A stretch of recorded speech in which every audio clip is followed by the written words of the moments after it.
How different is it for you running the bench when you have 7 defensemen? Well, it is different, but you know, we're there to develop those players, so we got to find some ice time for each individual, Simon included. Obviously, there's some guys that play both PK and power play, so 5-on-5 it gives me a chance to use a couple more times Simon. You know, if after we kill a penalty or after we have a power play. So obviously, it's a little bit different, you know, because you still want to keep as much as possible. Maybe your top 4 as sharp as you can, and sometimes it's maybe a couple shift away from them that you take away from them. So it is a challenge, but you know, for the coach that take care of the defenseman, it's always nice to have a challenge once in a while. What did you think of Dylan Samberg? He's back from the high ankle sprain. What did you think of him during the series? Oh, he played really strong physically right from the get-go. We could see it during practice. His gap was good. His puck battle was strong, and that's exactly what we saw during those 3 games. Physically, he's right up there, defending, good stick, PK also. I felt like early on, especially the first game, I'd say the first period maybe, was just the speed of the game with the puck, just to move the puck quicker, finding where guys are open. I think that was the biggest adjustment for him. But as far as defending, he was as strong as he ever was. Thank you. Yep. We'll go next to Murat Atesh from The Athletic. Go ahead, Murat. Thank you. Hi, Eric. Hello. Clear that your defense is involved in the offense quite a bit, whether they're taking the shot themselves or looking for seams down low to forwards. What goes into teaching and communicating with them to know which opportunity to take when? Yeah, well, they all want to get involved offensively.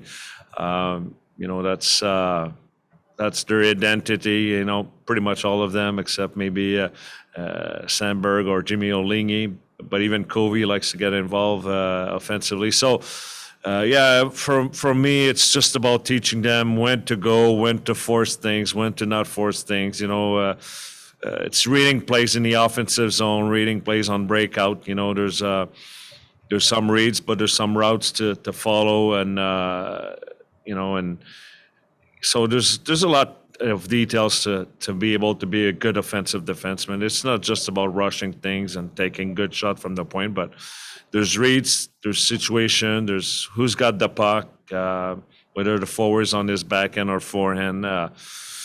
You don't want to force things if the guy is not, you know, as good as making a pass on his backhand and he would on his forehand. So there's a lot of read, but those offensive defensemen always push the limit as much as they can, you know. So, you know, I'll never, you know, I don't want to hold them back. I just want to teach them when to do it and when not to do it. And I think they're all special player, and they all want to learn as much as possible. So it's fun to work with them. They have that special, I guess, ability and confidence to try things. What's the teaching like to the forwards to be cycling back and covering and making it sort of a better idea more often for them to jump in? Well, you're right about that. The fact that our defense like to get involved now, there's a lot of responsibility, especially for F3 in the offensive zone, and even we call it a 2-man field because F3 is going to take the defense spot, but who takes the F3 spot? So the forwards know they have a lot of responsibility, and from day one, whether it was with the Jets or with the Moose, our main focus was about F3, how F3 needs to play in the offensive zone, knowing that our defense likes to get involved in the offensive. But also the fact that our defense like to keep the puck inside the zone, like they'll be involved in the pinch a lot.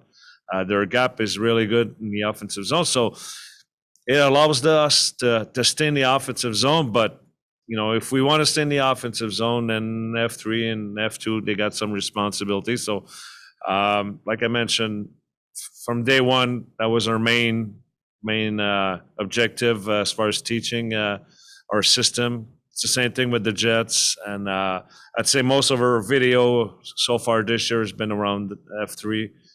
The responsibility of the fact that our defense are involved in a lot of offense. We'll finish things up here with Jacob Stoller from Full Press Hockey. Go ahead, Jacob. Hey, Eric. I was just wondering, you spoke about trying to get these defensemen some ice time. Is there any plan in place or something you're looking at about playing some of your left-handed defensemen on the right side, kind of like you did last year at some points? Yeah, we did a lot more experience last year with that. We try Sandberg on the right side. We try Ville on the right side. Chisholm would play on the right side a lot also last year. We did that. I expect to do it also at one point. So far, Ulingi offered himself on the right side with Ville, and the reason why he did that is because they had success, those two together, with Ville on the left and Jimmy on the right. So right away, Jimmy offered himself on the right, and Ville was all right. But I agree with you. The fact that we got maybe a lot more lefty on, a good prospect on the left side. I think at one point I'll have to try again, put him back on the right side to give them some opportunity to learn and feel better and more confident about playing on their offside. Just one more for me. Ville Heinola, obviously he's been producing offense all along, but from the beginning of the season to now, what have you seen his progression in terms of all-around play, and what's the next step for him to kind of round out his game? Well, the next step, I think it's below the hash mark in the D zone, winning his battle along the board, creating some, killing the play, being hard enough, having a good stick to kill the play so we could have some support, retrieving the puck, his boxing out around the net. So I think that's the next step for him. And he knows, we talk about it, defending really good below the dots, below the hash mark. I think that's the next step for him. He's got some offensive skills. His transition, his breakouts are really good. But you need to defend at time, and you need to defend hard against those big forward in the NHL, and he knows that. So our main focus, our main video during the week, are pretty much about that. How to defend around your net, and he's getting better. He knows that he needs to get better. So as long as he knows, he'll get better because he's making the effort every day.